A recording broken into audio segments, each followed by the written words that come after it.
হঠাৎ করে ভারতে নেমেছে আমেরিকার একেবারে বিশেষ বিমান আর এই বিমানে যে মানুষটা বসে এসেছে সে খুবই গুরুত্বপূর্ণ। এই বিশৃঙ্খলার মধ্যে যখন ইরানের সাথে টেনশন একেবারে অন্য রূপ নিচ্ছে, কেন এসেছে আমেরিকার ডিফেন্সের বড় অফিসার জানব।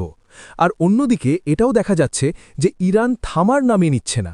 জিও পলিটিক্সে অনেক কিছু চলছে, সব সময়ের মতো জানতে পারবেন অনেক কিছু। চলুন এই খবরগুলো বিস্তারিতভাবে জানা যাক। এখন যেন সেই অবস্থা, উট পাহাড়ের নিচে এসে গেছে। সত্যিই কি এমন পরিস্থিতি হচ্ছে? যদি কথা বলি ডোনাল্ড ট্রাম্পের, তাহলে ডোনাল্ড ট্রাম্প বড় বড় দাবি করেছেন। স্ক্রিনে এই ভিডিওটা দেখুন। Take a stop and make a little journey into the Middle East and eliminate a big problem. And Pete, I think you were the first one to speak up. And you said, let's do it. Because you can't let them have a nuclear weapon. So we are now having really good discussions. They started last night, a little bit. যেখানে Donald Trump বলছেন যে আমি না, ওরা এসেছিল, ওরাই আমাকে phone করেছিল, তাই এখন কথা হচ্ছে। আর আমরা এই যুদ্ধটা শেষ করতে চাই, আমরা ডিল করতে চাই, ওরাও ডিল করতে চায়। কিন্তু ইরানের দিক থেকে বলা হচ্ছে না, আমরা কোনো ডিল ফাইনাল করতে চাই না, কোনো সিজফায়ার হবে না, শুধু জিত আর হার এইটাই হবে। যদিও ইরানের দিক থেকে কিছুই পরিষ্কার দেখা যাচ্ছে না, কিন্তু হচ্ছে কি, এখন হঠাৎ করে দেখা গেল আমেরিকা থেকে একটা মিলিটারি প্লেন উড়ল, আর উড়তেই সোশ্যাল মিডিয়ায় খবর ছড়াতে শুরু করল যে এটা নিশ্চয়ই পাকিস্তান যাচ্ছে, কারণ পাকিস্তানে একটা মিটিং হওয়ার কথা ছিল, কিন্তু সেটা পাকিস্তান যায়নি, ভারতে এসেছে। আর যখন ভারতে এসেছে তখন আমেরিকার রাষ্ট্রদূত সার্জিও গোর ঘোষণা করেছেন। স্ক্রিনে টুইটে আপনি দেখতে পাচ্ছেন, যেখানে উনি লিখেছেন যে under secretary of war for policy Elbridge কোলবিকে ভারতে স্বাগত। কোলবির এটা প্রথম অফিসিয়াল ভারত সফর। এখন প্রশ্ন হচ্ছে, এই মানুষটা কে যে এখানে এসেছে, আর এত গুরুত্বপূর্ণ কেন? অনেকেই প্রশ্ন করছে ভারত এই পুরো ব্যাপারে চুপচাপ কেন, ভারত কার পাশে? যদিও প্রধানমন্ত্রী মোদি একটা বক্তব্যে পরিষ্কার বলেছেন, ভারত ভারতের পাশে আছে, ভারতের স্বার্থের পাশে আছে, আমাদের জন্য যেটা লাভজনক আমরা সেটার দিকেই থাকব, এটা ভারত পরিষ্কার করে দিয়েছে। এখনকার পরিস্থিতি কি? একজন প্রাক্তন আমেরিকান রাজনৈতিক ব্যক্তি আছেন কুট ক্যাম্পবেল, উনি একটা আর্টিকেল লিখেছেন, খুব ভালো একটি আর্টিকেল। উনি বলেছেন যে ইরানের সাথে যে যুদ্ধ চলছে, এই যুদ্ধ ইন্ডো প্যাসিফিক নিয়ে যে স্ট্র্যাটেজি ছিল সেটা প্রভাবিত করেছে। ক্যাম্পবেলের মতে নিজের নেতৃত্বের মনোযোগ, সামরিক রিসোর্স আর সময় এইভাবে মিডল ইস্টে লাগানো উচিত ছিল না। এখন আমেরিকা ধীরে ধীরে মিডল ইস্টে আটকে যাচ্ছে। গত ২০ বছর ধরে আমেরিকা চেয়েছিল মিডল ইস্ট থেকে ফোকাস সরিয়ে ইন্ডো প্যাসিফিকে নিয়ে যেতে, কিন্তু ইরানের এই সংঘর্ষে আমেরিকার aircraft carrier, missile defence system, marine unit সবকিছু এশিয়ার গালফ অঞ্চলের দিকে ঘুরিয়ে দেওয়া হয়েছে। এখন ট্রাম্প সহ সিনিয়র নেতৃত্বের পুরো ফোকাস মিডল ইস্টে।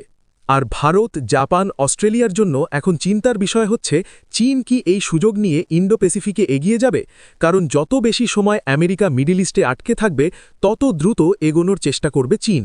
আর চীন এখন সেইভাবেই এগোনোর চেষ্টা করছে। চীন এমন না যে থেমে আছে, বরং চীন নতুন স্ট্র্যাটেজি নিয়ে এগোচ্ছে।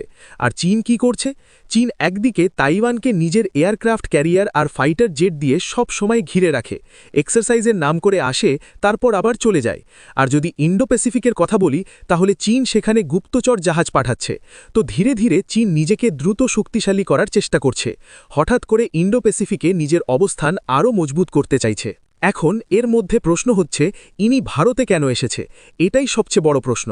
তাহলে আপনাকে বলে দিই, এই মুহূর্তে অনেক কিছু একসাথে চলছে। এই সময় ইনি নিজের সঙ্গে একটা বড় ডিল নিয়ে এসেছে। ভারতের এই সময় কোথাও না কোথাও বড় লাভ হতে চলেছে। আর কেন হবে, এর পিছনের কারণটা বুঝে নিন। ভারত আগে থেকেই আমেরিকার সাথে অনেক ডিল ফাইনাল করেছে, যার মধ্যে একটা ডিল ছিল রেসিপ্রোকাল ডিফেন্স প্রকিউরমেন্ট এগ্রিমেন্ট। এই চুক্তির মাধ্যমে দুই দেশের কোম্পানিগুলো একে অপরের সাথে মিলে ডিফেন্স ইকুইপমেন্ট বানাতে পারবে, একসাথে কো-প্রোডাকশন করতে পারবে, যেমন GF-414 ইঞ্জিন, MQ-9 ড্রোনের মতো প্রজেক্ট। ভারতের ডিফেন্স এক্সপোর্টও বাড়বে। ভারত নিজের জিনিস আমেরিকাকে বিক্রি করবে, আর আমেরিকার জিনিস ভারত কিনবে। তাহলে এখানে এলব্রিজ কোলবি কি শুধু এই কারণেই এসেছেন? কোলবি এই সফরের আগে একটা জিনিস লক্ষ্য করা গেছে। সার্জিও গোর আগে অজিত ডোভালের সাথে দেখা করেন, তারপর ডোভালের সাথে দেখা করার পর তিনি শ্রীলঙ্কা যান, শ্রীলঙ্কায় পোর্ট ঘুরে দেখেন, তারপর সেখান থেকে মালদ্বীপ যান, মালদ্বীপেও তিনি বৈঠক করেন, আর তারপরেই এলব্রিজ কোলবি ভারতে আসেন। কলবির এই সফর এমন না যে হঠাৎ করে পরিকল্পনা করা হয়েছে, আগে থেকেই প্ল্যান করা ছিল যে তিনি ভারতে আসবেন। কিন্তু এই সময়টা আগে থেকে ঠিক করা ছিল না। এই সময় যখন পশ্চিম এশিয়ায় টেনশন খুব দ্রুত বাড়ছে আর ইসরায়েল ইরানের এই সংঘর্ষে এনার্জির দাম, সমুদ্রপথ, সাপ্লাই চেন সব কিছু প্রভাবিত হচ্ছে, ভারতের মতো দেশের জন্য তেলের কেনা, খাদ্য নিরাপত্তা, ব্যবসা সব কিছুতে প্রভাব পড়ছে। এই পরিস্থিতিতে আমেরিকা দ্রুত ভারতের সাথে সমন্বয় বাড়াতে চাইছে। আর যে মানুষটা এই সময় এসেছে, এলব্রিজ কলবি, তিনি 2026 সালের আমেরিকার ন্যাশনাল ডিফেন্স স্ট্র্যাটেজি লিখেছেন, যেখানে বলা হয়েছে চীনকে ইন্দো প্যাসিফিকে থামাতে হবে, ভারতের মতো সহযোগী দেশগুলোকে আরও দায়িত্ব দিতে হবে, আর আমেরিকা ফার্স্ট নীতিতে রিসোর্সকে স্মার্টভাবে ব্যবহার করতে হবে। তাহলে কলবি এখন কেন এলেন? ফেব্রুয়ারি 2025-এ ট্রাম্প মোদির যে যৌথ বিবৃতি হয়েছিল সেটা বাস্তবায়ন করা, 10 বছরের বড় ডিফেন্স পার্টনারশিপ ফ্রেমওয়ার্ককে এগিয়ে নিয়ে যাওয়া, ইন্ডেক্স অ্যাক্টস ফের আবার শুরু করা। আর এর পেছনে বড় কারণ হিসেবে ধরা হচ্ছে পশ্চিম এশিয়ার এই সংকট। এই সময় যা চলছে তাতে ভারতকে সাথে নিয়ে ইন্দো প্যাসিফিকে ব্যালেন্স তৈরি করতে চাইছে, চীনের দিকে ফোকাস রাখতে চাইছে, অথবা এই পরিস্থিতি দ্রুত সামলাতে চাইছে যেন চীন এর মধ্যে অন্য কোনো পরিকল্পনা না করে। এটাও একটা বড় কারণ হতে পারে। তবে এই সময় কলবির ভারতে আসা খুবই গুরুত্বপূর্ণ। এখন দেখার বিষয় ভারতের সাথে কোন কোন ডিল ফাইনাল হয়, আর কোনো অস্ত্রের প্রোডাকশনের দাবি ওঠে কিনা। তবে এই সময় আমেরিকা ভারতকে এলপিজি সাপ্লাইও করছে আর ক্রুড অয়েলও দেওয়ার চেষ্টা করছে যাতে ভারত পায়। আপনার কি মনে হয় এই পুরো ব্যাপারে আপনার মতামত কি? কমেন্ট করে অবশ্যই জানান। অন্যদিকে এই মুহূর্তে পুরো বিশ্ব যেন এক অদ্ভুত পরিস্থিতির মধ্যে দিয়ে যাচ্ছে। জ্বালানির দাম বাড়ছে, তেলের যোগান অনিশ্চিত হয়ে পড়ছে, আর তার বড় কারণ হচ্ছে মধ্যপ্রাচ্যের উত্তেজনা। বিশেষ করে হরমুজ প্রণালী নিয়ে এখন সবচেয়ে বেশি আলোচনা চলছে, কারণ এই একটি সরু জলপথ দিয়েই বিশ্বের প্রায় 20% তেল যাতায়াত করে। তাই এখানে যদি একটুও সমস্যা হয় তার প্রভাব পড়ে পুরো বিশ্বের উপর। এই পরিস্থিতিতে অনেক বড় বড় দেশ চাপে পড়ে গেছে। ইউরোপে তেলের ঘাটতি দেখা যাচ্ছে, দাম বেড়ে যাওয়ায় সাধারণ মানুষও সমস্যায় পড়ছে।